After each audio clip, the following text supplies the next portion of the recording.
Welcome back to Living with a Classic and part 2 of looking at my barnfind project car S-Type. If you missed part 1, there's a link in the description below. I highly recommend that you check it out before this video so you don't feel lost. And now, part 2, the not so good parts of my S-Type.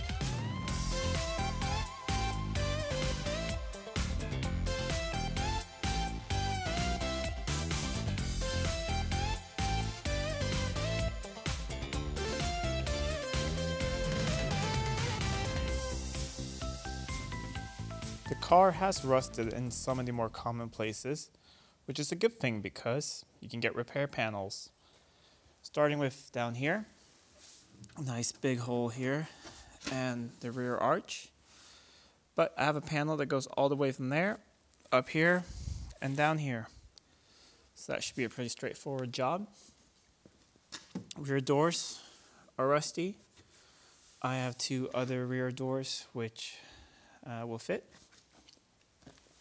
The sill is pretty bad here. I have a new outer sill that will replace that. This door has a couple small holes, but I think they can be welded up. And some of the worst part is here, where I can stick my finger down. You can even see the ground or the tire down there. And here. It goes all the way down to the sill.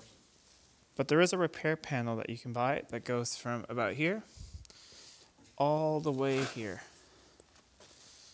So even though it's a pretty big job, at least there are panels available and you can cut out the old and weld in the new. This side of the car is a little hard to see since I parked it up against the wall.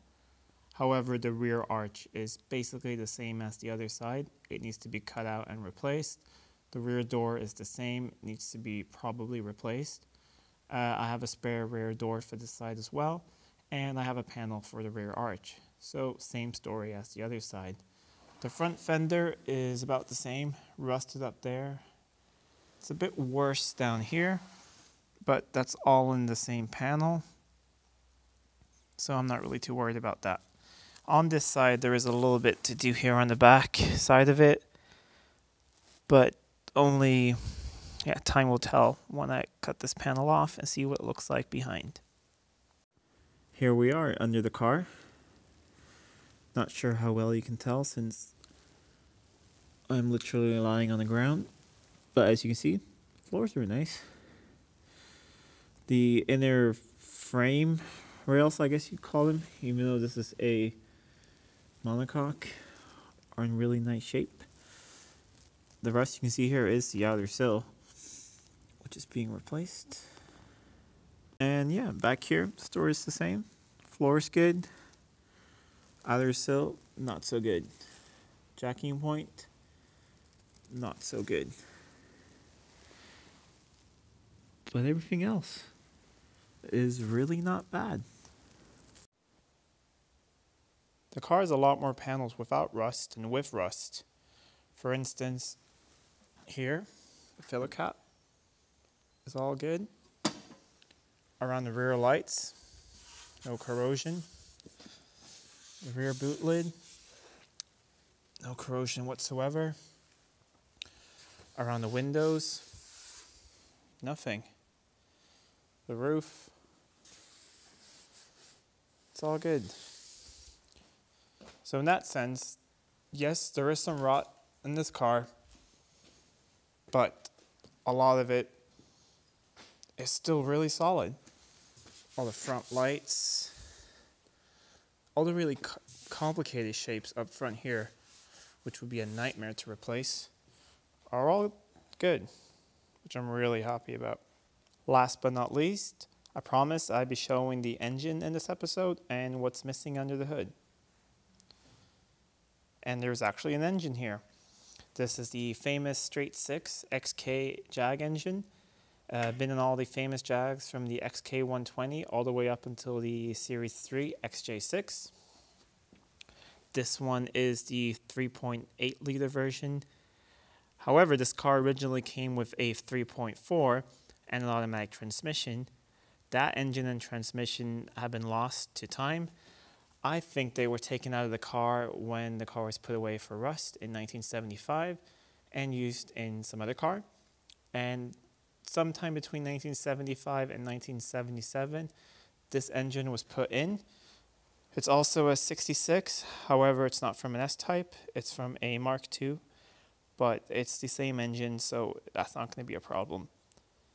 It's pretty complete, as you can see. However, I did say some things are missing. If you come over to this side of the engine, it's pretty obvious what's missing, the carbs. It's supposed to be two giant twin SU carbs here. They're not missing completely, I have them in a box.